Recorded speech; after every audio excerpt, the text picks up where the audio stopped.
Hello అండి, అందరికీ నమస్తే. బాగున్నారా? నేనైతే చాలా బాగున్నాను. ఖుషికి 7th మంత్ అయితే రన్ అవుతుంది ఇప్పుడు. అయితే ఇప్పటి వరకు అయితే ఇంకా తనకి ఉగ్గు సెర్లాక్ అదేమీ అలవాటు చేయలేదు.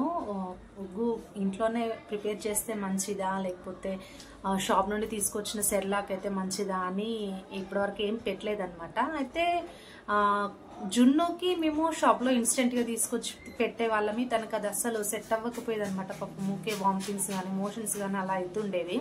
ఈసారికి ఖుషికి అలా ఏం జరగొద్దు అని చెప్పి నేను ఇంట్లోనే ఉప్పు అన్ని పప్పులు మిక్సింగ్ చేసి చేద్దాం అనుకుని ఈరోజు తీసుకొచ్చాను అనమాట. అన్ని ఒకసారి చూపించి. పిల్లలు హెల్తీగా ఉంటేనే కదండి మనం కూడా హ్యాపీగా ఉంటాము. వాళ్ళు ఫీడింగ్ తీసుకున్నాక కానీ ఉగ్గు తిన్నాక కానీ హ్యాపీగా డైజెస్ట్ అయ్యి ఉంటేనే కదా మనకి ఏ బాధ ఉండదు. లేకపోతే వాళ్ళు తిన్నాక కానీ ఫీడింగ్ చేసుకున్నాక కానీ వామిటింగ్స్ చేసుకుంటే ఎంతైనా మనకి అదొక కంగారు వచ్చేస్తుంది. ఏమైందో అని టెన్షన్ పడుతూ ఉంటాము.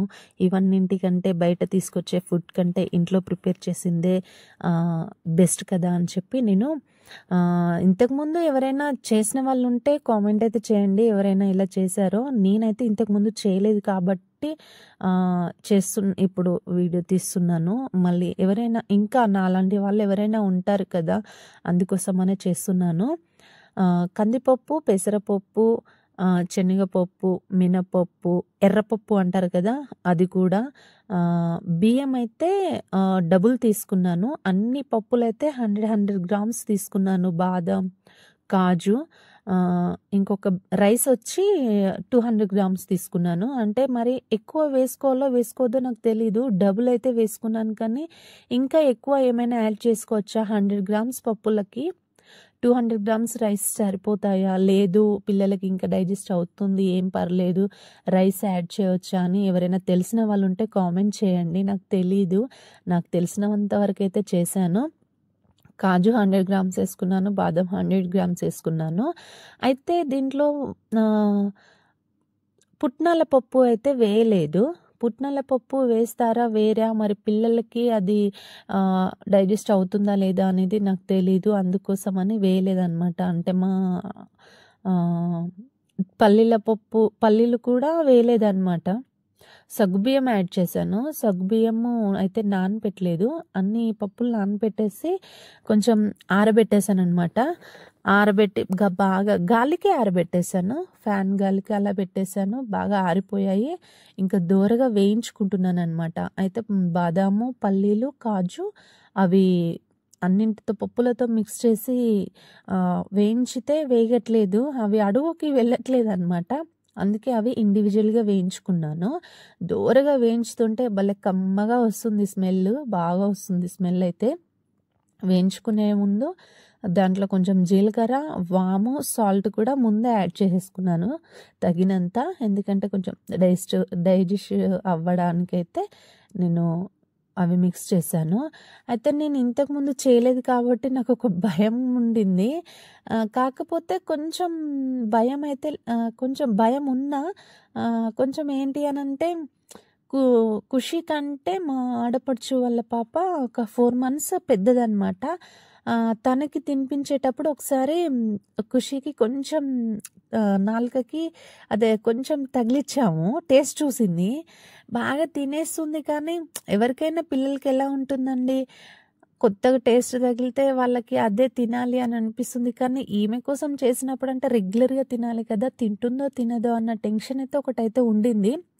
అదొక భయం ఉండే. కానీ ఇంకా చూడాలి మరి తినిద్దా లేదా అనేది. నాకు ఇంకొక డౌట్ అయితే ఉండింది. దీంట్లో తినిపించేప్పుడైతే నెయ్యి ఏమైనా యాడ్ చేసి తినిపించవచ్చా పిల్లలకి ఇప్పుడు 7th month బేబీస్కి నెయ్యి తినిపించవచ్చా? నాకు తెలీదు. ఎవరైనా ఈ వీడియో చూసి ఎవరైనా నెయ్యి పెట్టొచ్చు అని అంటే మాత్రం కామెంట్ అయితే చేయండి.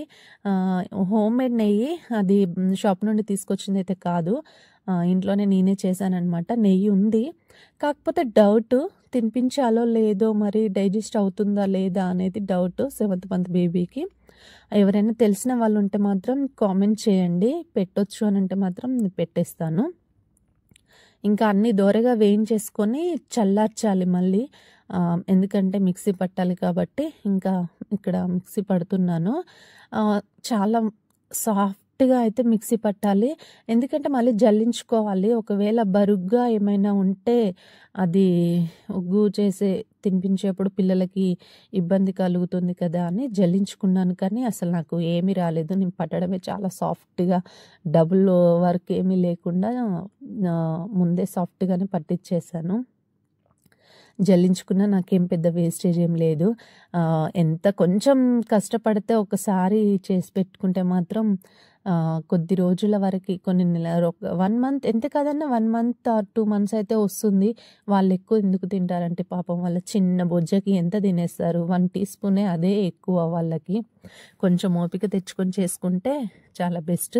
ఇంకొకటి ఏంటి అని అంటే, నాకు ఈ పప్పులన్నీ 100 గ్రామ్స్ తీసుకురావడానికి అయితే 200 రూపీస్ పడినాయి అనమాట కాస్ట్.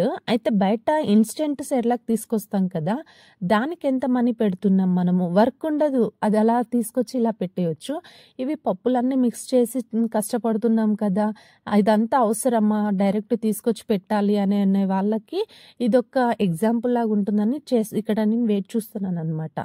మనం 200 పెట్టి తీసుకొచ్చి చేస్తుంటే మనకి ఎంత వస్తుంది పౌడర్, ఎందుకంటే ఇంట్లో చేసింది మంచి ఫుడ్, హెల్దీ ఫుడ్ కాబట్టి కొంచెం కష్టమైనా పర్లేదు, కానీ ఇలా చేస్తేనే నేనైతే బెటర్ అనే చెప్తాను. పిల్లల కోసం ఆ మాత్రం కష్టపడకపోతే మనం ఎందుకండి పేరెంట్స్ లాగా.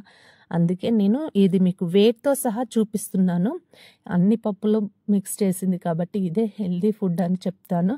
మనీ పోయినా పర్లేదు, కష్టపడ్డా పర్లేదు, మనం ఏం చేసినా వాళ్ళ కోసమే. మన పిల్లల హ్యాపీనెస్సే మన హ్యాపీనెస్. వాళ్ళు హెల్దీగా ఉండి వాళ్ళు హ్యాపీగా ఉంటే మనకు అదే చాలు. ఈ వీడియో మీకు నచ్చినట్లయితే ఛానల్ సబ్స్క్రైబ్